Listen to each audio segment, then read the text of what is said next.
So you decided to finally start playing the Pokemon trading card game, but you haven't figured out what deck you're going to play yet, and that's where I come in. Nick from 9Card TCG here, and today we're going to talk about some of the different type of decks that exist in the Pokemon trading card game. And I'm going to make this list, and I'm going to be honest with you. There are going to be several decks that I do not talk about because they are going to be rotating out in a few months, and what I don't want for you as an individual is to listen to my stupid face, go and buy these cards or trade for them on the Pokemon trading card game online app, and then be like, but now I can't use them in August and it's already April, and oh man, I should have paid more attention, or I shouldn't have listened to him. And so I want to save you some time, I want to save you some money, and I want you to have a deck that you'll be able to carry at least into the next format rotation for 2022, because at least by then you'll have more experience, you'll have more cards, and you'll be able to make better decisions. But if you're brand new, I'm gonna help you out. Before we talk about the decks themselves, I want to make a very quick recommendation, or at least get you to start thinking about, are you going to have this deck in person? Are you going to have the physical cards, or are you going to have the online cards? So if we talk about the physical cards versus the digital cards, you need to sort that out. I would recommend getting the digital cards first because they're cheaper than the physical cards, and also you don't want to go and buy the physical cards only to learn that the deck that you thought was really cool because you saw a highlight video on YouTube doesn't actually work the way that you thought it would. I've done this personally. I bought a Venusaur deck. I bought the physical cards because I love Venusaur, and it looks like a cool deck, and the YouTuber won some battles with the deck, and I was like, man, I gotta get this deck. No one's gonna see it coming. And then I learned that fire is really popular, and I'm weak to fire now, and also like there's a lot of ways that sleep decks don't work because it relies on a coin flip, and there are a ton of cards to switch your opponent or to switch your Pokemon so that you can just ignore those status effects. And the video didn't talk about that, and I was a little newer, and so I didn't really think about it. I was like, oh yeah, this is perfect. I'm here to tell you, try the deck out first. Anyway, there are these code cards that you get with packs, and they have a code on them. Here's this one. It's backwards, whatever. You could go to a store like Full Grip Codes or a Potown store, and you can buy those codes. They'll get emailed to you, and you just copy and paste them into PTCGO, and you'll get those packs, and there you go. What I wouldn't do is I would not really open those packs. I would trade those packs for some staple cards like your Boss's Order, your Marnie, your Switch, things like that. Things that you need to make your deck. And then once you get your deck, and if you have extra codes or you want to, you can buy a few codes and open those or whatever. The reason I say to trade is because it's going to be easier. Think about it like this. You need 4 Marnie and 4 Professor's Research in most decks. Maybe they use 3 Marnies. Okay. Either way, that's 7 or 8 rares. And you only get 1 rare per pack. So you have to have 8 packs at the minimum. And that's assuming you get 4 of each, which is extremely low chances. You're much more likely to get other things, other rare Pokemon, maybe you'll get better cards, you'll get some Pokemon V and Vmax and all that kind of stuff, but there's no guarantee you'll get the thing you need. And when you're starting out, you need certain things. I made a whole video on staple cards. Get those cards first, get them in bulk, trade a couple of packs for 4 Quick Ball, 4 Switch, 4 Marnie, 4 Professor's Research. It'll happen, trust me. Another quick piece of advice is to find a Pokemon YouTuber who's pretty big. Maybe someone like Frosted Caribou. I'm in her Discord. I think she's a great YouTuber. Andrew Mahone with Tricky Jim has a Discord. Who's other Discord? I don't know. Azul's GG. You could, if you're watching me, you're probably watching some other Pokemon YouTubers. get in their Discord and say, hey, I'm new. Does anyone have a few cards that they can spare? Does anyone have a couple of extra Marnie, a couple of extra quick balls? I'll give you a couple of packs, you know.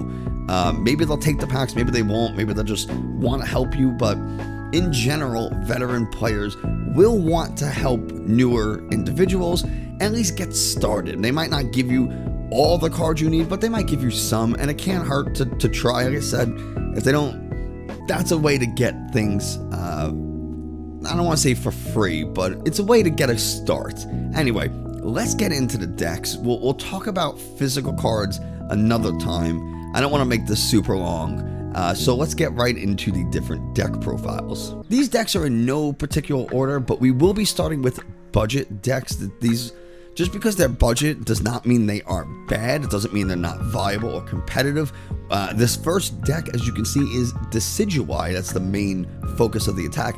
And there was just a 450-person event hosted by Chill TCG, and Decidueye ended up winning the entire tournament. So just because it's budget does not mean it's bad. It just means the cards aren't expensive.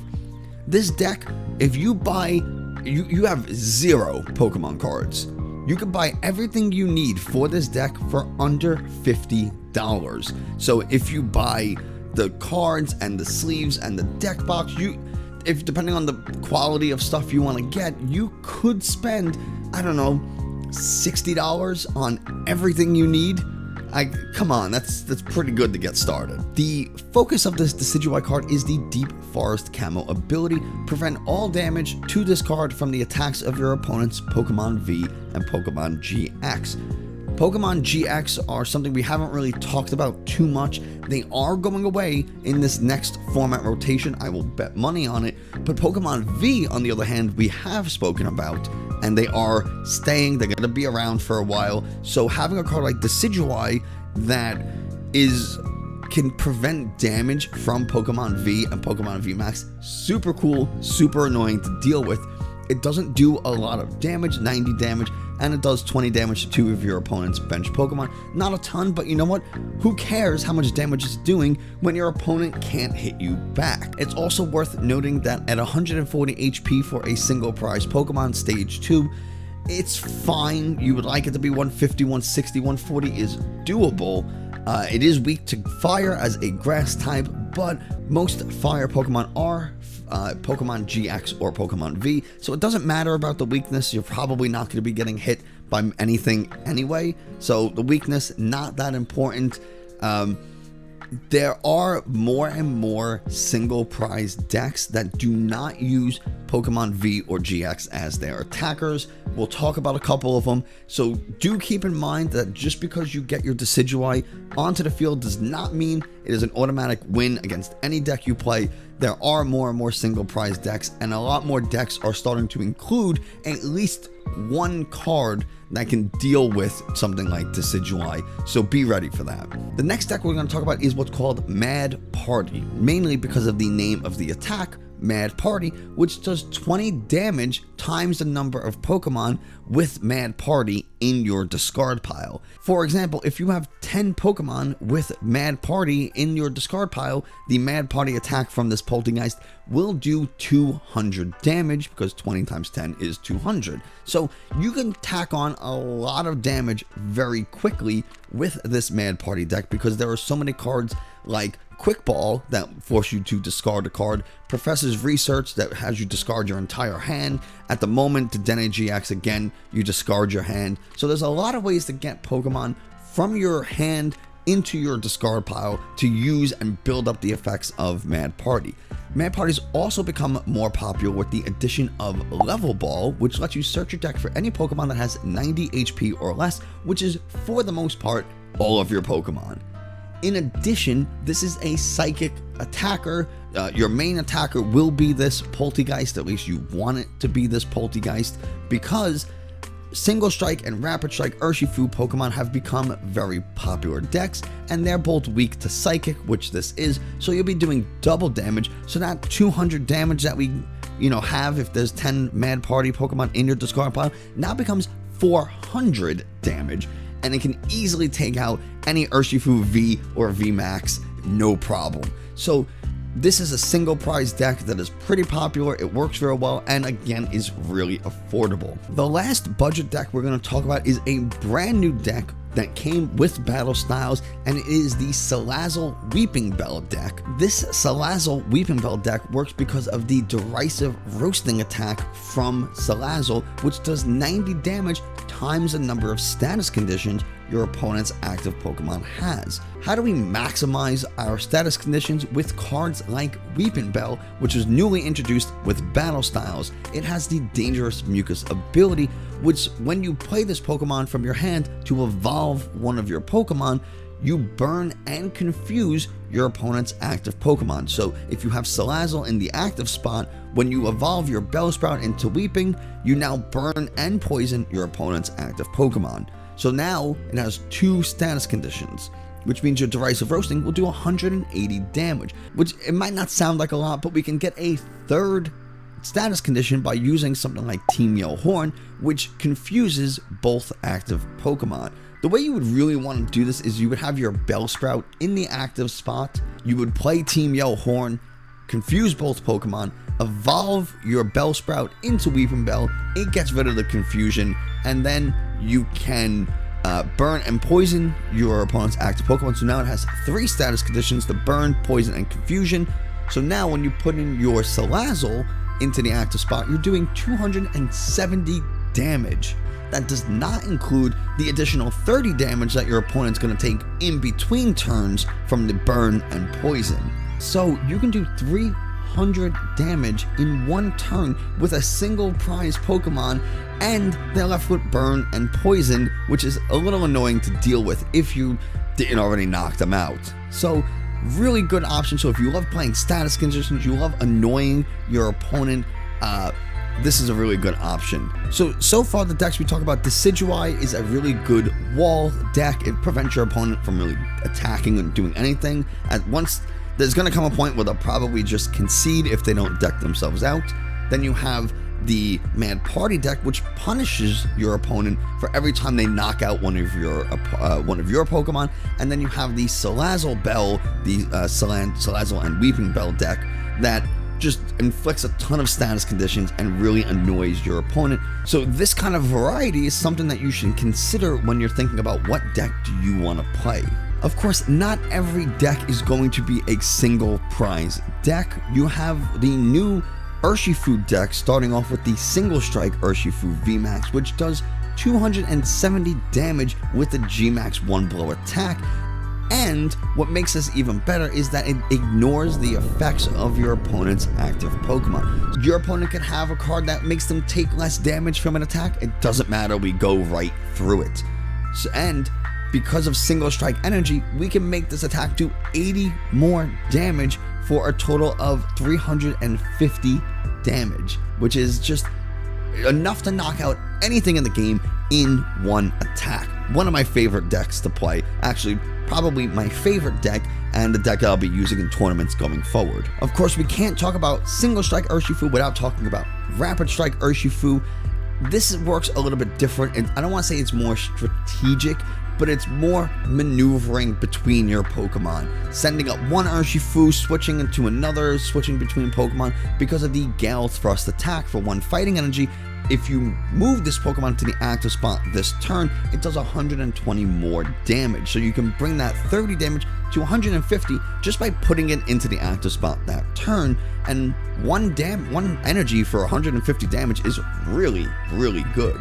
You also have the Gmax Rapid Flow attack, which does 120 damage to any 2 of your opponent's Pokemon, which is really good for taking easy knockouts or softening up a Pokemon for when they move into the active spot, maybe the next turn or whatever, and then you can take an easier knockout. So depending on how you like to play, if you like a little bit of maneuvering around, a little more finesse and shifting Pokemon, a Rapid Strike Urshifu might be for you. But if you love just taking amazingly large knockouts and just building up a ton of damage onto your opponent's Pokemon in one go, then Single Strike is for you. Maybe you like to surprise your opponent with how much damage you can do in a single turn. And that's where something like Centiskorch Vmax comes into play with its Gmax Centiferno attack.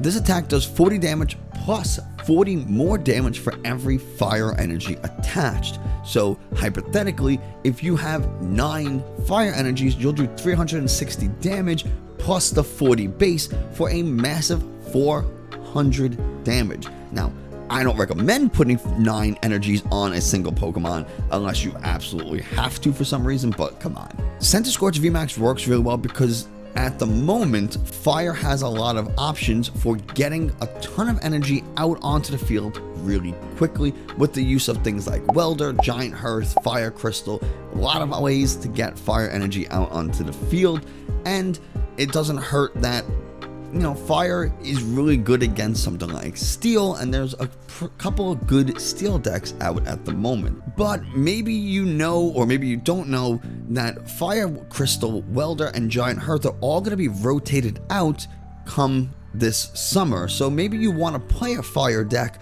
but you don't want to rely on one or use a Fire deck that relies on these cards that aren't going to be around much longer, and that's where something like Victini Vmax comes in. You can use the max victory attack on your opponent's V Pokemon for 220 damage as early as turn 2. So you can, you know, you could be doing 220 damage really fast, and honestly, most people, unless they're playing like a Decidueye or a Mad Party deck, they are going to be having Pokemon V, so you're going to be doing a lot of damage. And you know what, even if they are playing something like Mad Party, even without the damage boost, your max victory attack is going to be doing enough damage to take them out anyway. So Victini Vmax, those who like to play Fire, you know, now you have an option that isn't super dependent on all those Fire support cards that are going away. This might be good if you like really fast-paced decks and you like things to just happen. Turn 2, you want to attack immediately. It's a little bit of a more aggressive deck. Victini Vmax, good choice. But what if you're the opposite of someone who wants to attack a lot or attack super aggressively and you want to play a little more defensively? Corviknight Vmax has turned out to be a really good option. Now, it is weak to Fire, which at the moment, not exactly the best weakness to have, but you do have things like Coding, Metal Energy, which do take away your Fire weakness, so that helps. And the reason why Corviknight works so well is because of the newly introduced Bronzong. Bronzong has an ability called Metal Transfer, which as often as you like during your turn, you can move any number of Metal Energies amongst your Pokemon. It does not have to be from Metal Pokemon to Metal Pokemon or anything like that. You can move any Metal Energy from one Pokemon to another as many times as you want. And that works really well with the support card Cheryl. Cheryl is a supporter that heals all damage from your evolved Pokemon. However, you have to discard all the energy from any Pokemon healed using this card. But we just talked about an ability that lets you move all your energies so that you don't have to discard them. So if your Corviknight Vmax takes a lot of damage, well, next turn you just use Bronzong to move all those energies to something else, play Cheryl, heal all the damage, and then move the energies back, and then you are ready to go. It is a very good defensive deck. It does use cards that are going to be rotating out, but you can easily build this deck without having to worry about those cards. It won't be as defensively viable. It won't be like the craziest wall deck ever, but it is still a really good deck. Maybe you're a water type Pokemon trainer and you just want to put damage on everything. You're tired of these Mad Party decks and you want to take some easy knockouts. That's where something like Galarian Darmanitan comes in. It punishes your opponent for having a ton of Pokemon on the bench with its max whiteout attack. It does 200 damage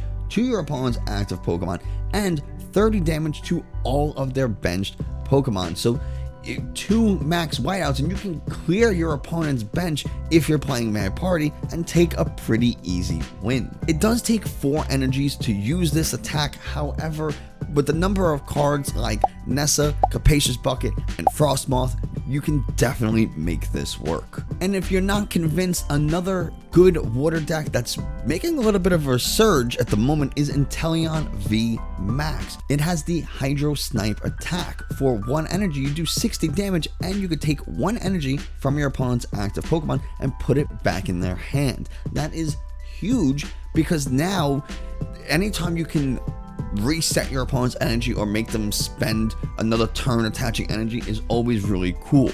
It also has the Max Bullet attack, which takes 3 energy, so a little bit easier to do than the Max Whiteout, but it does 160 and an additional 60 damage to any one of your opponent's Pokemon. Really good for softening things up, taking knockouts on things like Galarian Zigzagoon, Houndour, I don't know, something Mad Party, anything like that. So really good for taking easy knockouts or like I said, softening something up for knockout next turn. And no list would be complete without talking about this final deck, and that is Eternatus Vmax.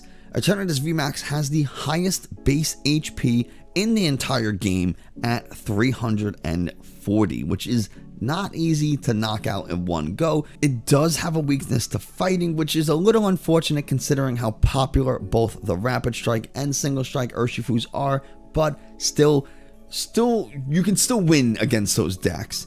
The way Eternatus Vmax works, it has an ability called Eternal Zone.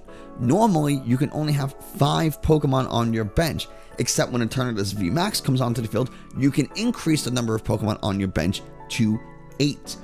It also has the Dread End attack. For 1 dark and 1 colorless. It does 30 damage times the number of dark Pokemon you have in play. This does include itself, so technically you can have up to 9 dark Pokemon in play at once, and you can do 270 damage, which won't knock out any Vmax in one go, but it'll take any V. And honestly, because it has so much HP, you can do 270 damage to a Pokemon Vmax, tank virtually any hit, and then knock them out the following turn. Or you could just play Boss's Order, pull up one of the Vs, and just keep taking knockouts like that. Either way works. There are some variants that run something like Galarian Slowbro to inflict poison on your opponent's Pokemon as well, which is pretty annoying to deal with. This deck is a little bit more on the expensive side because it typically requires 4 Crobat Vs, which are pretty expensive. The Eternatus and Eternatus Vmax cards are also pretty expensive, so buying them or trading for them, you know, be prepared to spend some money. All these decks, with the exception of the 3 budget decks we talked about in the beginning, can get kind of pricey pretty quickly because you do need cards like Crobats and these Vs and Vmaxes, which the totals, whether you're buying the physical cards or trading packs for the digital cards, can add up pretty quickly, especially something like Eternatus Vmax. The Rapid Strike Urshifu is another one that the price for those cards or the number of packs you need to trade for those cards are pretty high, so do keep that in mind if you're interested in playing these. The last deck we're going to talk about is a little bit of a control deck, and that is using Vikavolt V. It has the Paralyzing Bolt attack, which for the next turn,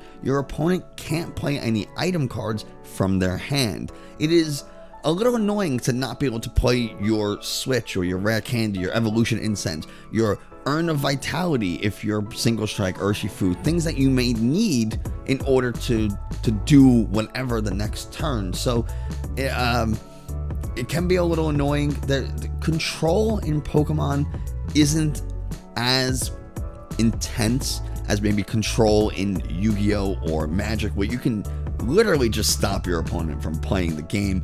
Pokemon's version of control is not letting your opponent play item cards, not letting your opponent retreat next turn, or increasing their retreat cost next turn, or something like that. I do think there are ways of pairing this card with things like the Weeping Bell that we talked about before, and something like Garlemine that increases the retreat cost of your opponent, of all Pokemon actually, by 2, and you can kind of force and lock that Pokemon into the active spot and make it so your opponent can't play item cards. I think that would be a pretty interesting combo. And that's it. That's a lot of different types of decks, some a little more aggressive, some more defensive, some that use a little finesse and maneuvering around, some that just do massive damage, and some that are just straight up annoying to play against.